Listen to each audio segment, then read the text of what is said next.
Won't go bad. Thank you, thank you. Ladies and gentlemen, how about a warm round of applause for our host this evening, Mr. Jeffrey Buddha. We call him Jeff Buddha because Jeff Fat Unfunny Fucker was already taken by Jeff Dawkins.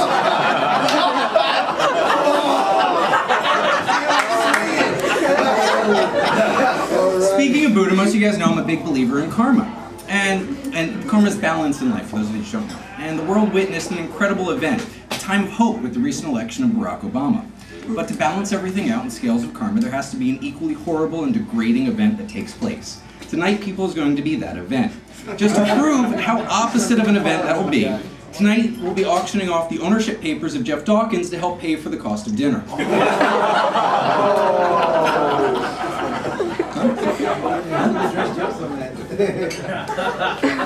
I really have to apologize as I'm about to break the rules of hosting here. I've got to pick on a member of the audience. Last weekend, my brother's girlfriend was in town, and we were talking about the roast. All of a sudden, she came into the room and she says, "I'm so excited about the roast. I love barbecues." But she's blonde and looks like she's 12 years old, so we're going to forget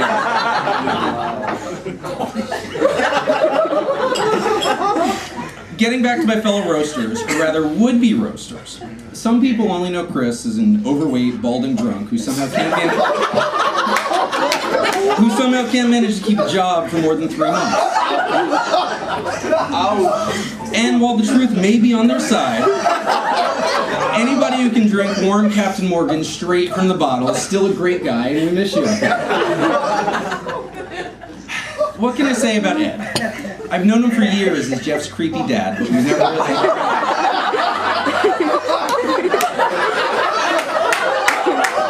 but hopefully that'll change soon. I don't know how many of you know this, but Ed recently moved into my neighborhood. I didn't know it myself, but some new child safety law passed. And the judge made him come around and tell everyone why he had to keep his lights out on Halloween this year. In fact, I'm surprised that we're able to have the party here tonight, so close to a school and a daycare. Do you have to get a pass or something?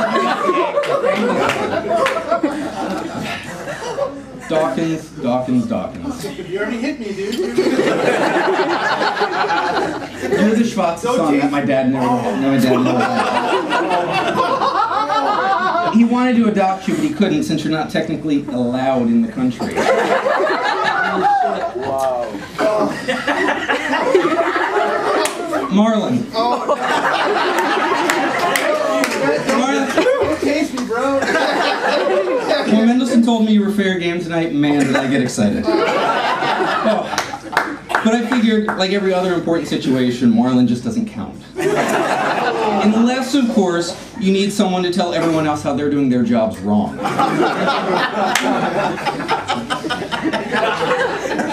Now it's time to speak about our guest of honor this evening, Mr. Jeffrey Howard Platter. Jeff, you've been around for so long with my family that we all kind of think of you as a brother. The older, nerdy, hairy brother that no one expected to get laid, but still a brother. Oh, wow. And as a speaker, I didn't know if I was supposed to get you a gift or not. I mean, I know you registered over at the Adult Video Warehouse, so... On my way over, I stopped, but all the blow-up David Boreanaz dolls were out of stock. And that double-headed 6-speed Assmaster 5000 thing you wanted was way too much money. It's kind of an open secret that Jeff likes his women young. Well, an open secret to everyone that's seen his porn collection. I guess he figures that all the young ones will laugh at the game he plays, where he tries to keep all the Jell-O with the whipped cream on the spoon as he makes it to his mouth. But I guess he realized that the young girls might get him in trouble, so he did the next best thing. He married an elementary school teacher. Figure it would keep him close to the action.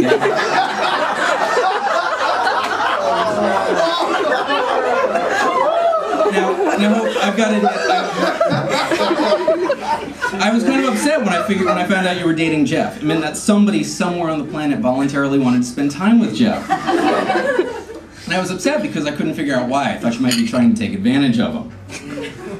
But, I mean, I know you're not attracted to his pot-bellied physique, It can't be the Austin Powers chest or the complete lack of athletic ability that turns you on. Certainly doesn't have any genetic qualities that you want to pass on to your kids. And then you just figured out with his total lack of experience with women, you'd be able to mold him into the perfect husband.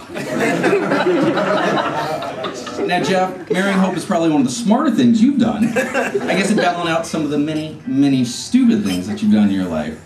Such as believing your mechanic could somehow shove a Monte Carlo engine into a Firebird. Or the time that you decided to ride around my parents' neighborhood holding onto the roof of the minivan. Good times, man. Maybe it just balanced out the one time you voluntarily decided to go into business with Marlon. Seriously, Jeff, I love you. I'm honored that you wanted me up here tonight. And although now that I've lived with Lucy for more years than I lived with you, I want you to know I still like your ass better.